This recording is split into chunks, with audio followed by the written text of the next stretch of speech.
How about Auburn pulling off the upset versus Texas A&M in four overtimes, 43 to 41 win? As you know, quite frankly, it was definitely a shootout. Them combining Texas A&M, the Aggies, and Auburn with combined 900 offensive yards, and it was really just a spectacular game to watch. All things considered, too, because it was just such a roller coaster of emotions. Obviously, if you're an Auburn supporter, first thing you're thinking of is, man, off to a 21 nothing start. You really got Cam Coleman going early. Payton Thorne looked confident, and the Auburn defense was getting enough stops on third down and not letting Texas A&M get too much momentum, particularly when running the ball. And Texas A&M, they were able to make it a little bit respectable towards the first half, and obviously when they led the ball going to the second half, they were able to really kind of put things together a lot more and really kind of do what their bread and butter is, which is relying on Marcel Reed, getting Amari Daniels going. And right then and there, when it was 28-24, I think that's when the game, at least in my eyes, really kind of started and taking shape and all that good stuff. But if you're in terms of talking about Texas A&M, like obviously, this was really supposed to be, kind of their moment to really be able to give themselves a legitimate shot at the college football playoff. And with three losses, I mean, you're really only path at this point is winning the SEC title, which is going to require you to beat Texas, which right now, as it stands, the likelihood of that happening is probably slim. I mean, I would certainly say that Texas right now should be the favorite in that game. But what was fascinating, much like what happened with Lane Kiffin in their interview, Mike Elko had a press conference before the game versus Auburn, and I watched it. And one of the things that kind of stood out to me is he had a Freudian slip of Mike Elko saying like, "Oh yeah, we're going to be prepared for Texas," instead of saying Auburn, which to me, like, yes, that is a legitimate slip, but I think a lot of Texas A&M Aggie Nation, I think a lot of them were kind of thinking to themselves, you know what, it's Auburn. They've been, they haven't been winning close games this year. They can't really stop anybody on defense. Payton Thorne and Hank Brown have been liabilities in terms of throwing interceptions every which way and not having very good ball security. So I think they kind of just didn't take this game as seriously as they could have. And that's really been kind of the ongoing narrative in terms of the SEC this weekend is, you can talk about the Alabama loss, you can talk about the Texas A&M loss, or you can talk about the Ole Miss loss. And to me, I would argue that's what all those games really have in common too. But I guess what's most fascinating about it too is the sense of, at least in this college football season, how much things have happened all in one week. Because you can go back to earlier in the season where Vandy beat Alabama, for example, and you had all those upsets earlier in the year too. So it just goes to show how much things have been evolving over the season, and quite frankly, just how much talent there is in the SEC in general. I mean, even when you talk about the sort of lower tier teams too. I mean, you can talk about Oklahoma, for example, who was ranked 21st when they beat Auburn earlier in the year. And you could talk about Florida. I think Kentucky is still a lot more of a talented team than people give them credit for. And I did a video with I did a video on them a while back that I recommend you checking out. But in terms of this game overall, I mean, there are a couple different takeaways that you can take from this, and also how you're looking at this from an Auburn perspective. If you're looking at this from a Texas A&M perspective, I mean, it's definitely a confidence killer in the sense of, I would say at this point, Marcel Reed has kind of earned being the legitimate number one starter. And I know towards the middle of the season, there was sort of a debate between who should be starting Marcel Reed or Connor Wegman. And they both offer different skill sets, where Connor Wegman is more of your pocket passer who, is a little bit more balanced, whereas Marcel Reed is kind of more of your equivalent of a Jalen Milroe, where his best offensive weapon is really his legs and catching you off guard in that sense. So Texas A&M did decide to double down on the rushing front, which totally makes sense too, because Amari Daniels, I have had so much fun watching him this season too, and his talent was on full display over the past weekend, especially if you watch that second half.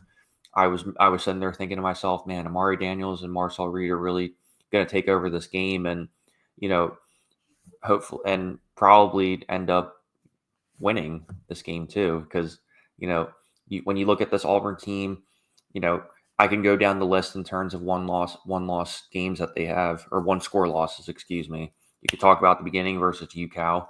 I mentioned Oklahoma, the Mizzou game, and although Arkansas and Vandy were both by 10 points, majority, if you watch those games through and through, they were actually a lot closer than the score would suggest. But I talked about Auburn earlier in the season too, and one of my general sort of takeaways from them is, yes, they've had issues with Hank Brown and Payton Thorne, but all things considered, I think people got to give Payton Thorne a lot more credit. I mean, especially with the amount of criticism that he's had, and you deal with the general Hugh Freeze sort of nonsense in terms of him talking to the media, double downing, always coming from a different angle in terms of, oh, it's this person's fault, oh, it's that person's fault. So I will say he's never been the best in terms of taking accountability for certain things, and he is a very demanding coach, but at the same time he has been a winner too. He's won everywhere he's been. He won at Liberty, and he won at Ole Miss. So it goes to show that yeah, there is a high standard there. And I guess the bigger question you ask yourself is Auburn heading in the right direction? And if you talk to Auburn fans, early in their season, they would completely just shit on them the whole time. They would just say it's just Brian Harsin 2.0, and it definitely undermines a lot of what Hugh Freeze has accomplished, towards the beginning of the season. But it also undermines exactly what he's accomplished as a offensive mind too, because he is a brilliant offensive mind, and I think you can tell, particularly in games like this where I'm not going to sit here and say Auburn played a perfect game, because they certainly didn't. I mean, Texas A&M went 10 for 19 on third down. They still gave up over 400 yards of offense, and Texas A&M became a lot more balanced as the game went on too. But at the same time, if you are an Auburn Tigers fan, I still feel a general sense of confidence in Hugh Freeze, in the sense of, hey, they tried the experiment last year with Phil Montgomery calling plays, and that just simply wasn't really a good marriage. And a lot of the time you can see the Auburn offense being stagnant, much like they were in the second half. At the same time, I think you can partially argue that maybe they let their foot off the gas a little bit, considering just how much of a lead they had. And then when you have the back and forth of it, the crowd really came back alive, and ultimately ended up being a really good back and forth in the overtime, and ultimately won because Lambert Smith caught that pass in the end zone to seal the deal, and then Texas A&M went back, and Marcel Reed was able to find the open receiver, but he ended up dropping in the end zone. And then obviously the Auburn fans all stormed the field in what was a really chaotic night to really cap off Week 13. But if you're looking at Auburn from a long-term perspective, I mean, obviously you have the Iron Bowl next week, which I think, if you weren't necessarily thinking about this game, assuming that Auburn was going to win, then it was kind of one of those games where you're just like, all right, it's just a path for Auburn to either get to the SEC championship game, or to get one of the top 8 spots and for their home berth throughout the college football playoff. So I mean, but now it all changes too, especially when you go back and think about 2023. I think Auburn's going to come out a lot more confident, a lot more aggressive, and I don't think they're just going to take the back seat on this one. I mean, granted, would I be a little nervous about Auburn's running defense? Yeah, I think that's been one of the issues all year for them, is particularly their defensive front, which is, I think, one of the things that Hugh Freeze is going to have to address this offseason. Is they have so much talent on the offensive side of the ball, and I'm not going to sit there and say that Hugh Freeze can't recruit, because he's one of the best recruiters in all the SEC. He's done a great job in getting some legitimate weapons in there. When you have Lambert Smith, when you have Cam Coleman, who I would say has probably been their best receiver since Sammy Coates back in 2023, or sorry, back in 2013. Excuse me. It's indicative of the direction that Auburn's going in, as well as just the overall talent pool that they had. Because I mean, I said this at the beginning of the season. At the end of the day, they are still a young team. I think at this point that you can really pretty much see what their identity is, which, if you've seen Payton Thorne, he's athletic enough to the point where he can burn you. He can extend plays when he has to. It's just that, can he get that decision making under control, and can he put Cam Coleman and Lambert Smith and all those weapons that he has around? Can he put them in places where they are succeeding on a consistent basis too? Because obviously, Payton Thorne, I believe he's a senior. Don't quote me on that. So they're going to have to definitely look in the transfer portal for a quarterback, because at this point in time, Hank Brown probably still needs to develop going into the sophomore year in order for him to take over the starting job. Although I do think he has the talent to do it, I think it's going to be one of those things where he probably needs another season or two to really kind of develop, learn under another quarterback, perhaps somebody in the transfer portal who's a little bit more developed and can kind of help stream that process along. But at the same time too, yes, Auburn, the most obvious need for Auburn is a quarterback. But I think outside of the quarterback, I think the defense needs somewhat, not a complete overhaul, but they definitely need some more talent. I would say particularly in the secondary. I mean, the defensive front is solid. They're not anything too spectacular, but at the same time too, you can think to yourself, okay, well, the defense, yeah, they've had their issues stopping the run and things like that too. But also, when you go 5 for 14 on third down, and you had a total collapse in the second half, and things kind of came back to the point where we were able to at least go into overtime.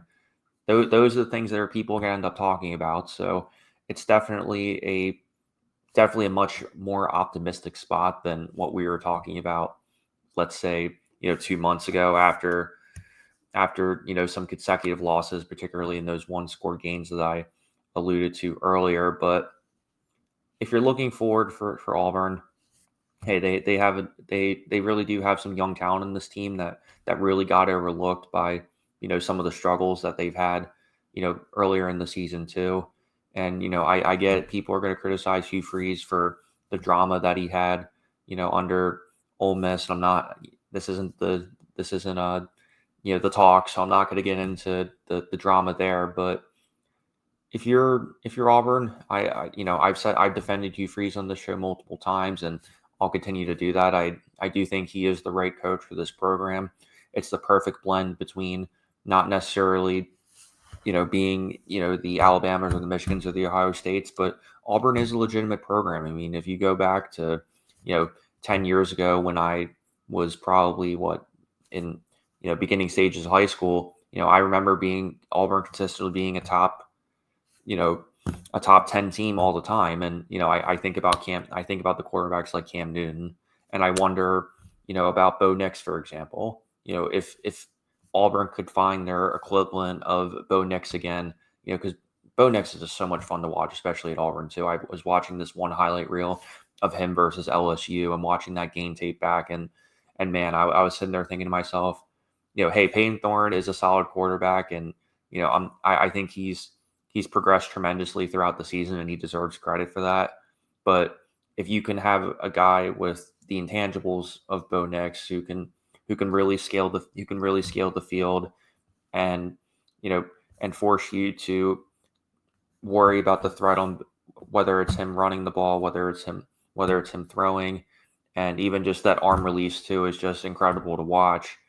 But nevertheless, I mean, I think there's just a couple tweaks that Auburn really needs in order to have that consistent success that we saw under Gus Malzahn back in the 2010s, let's say. So, I mean, overall, it's a great win for Auburn. They definitely still have a lot of work to do in terms of solidifying that defense, getting some more talent in there, finding their quarterback of the future, and most importantly, really utilizing this transfer portal in order to make the most out of this foundation that they've built thus far.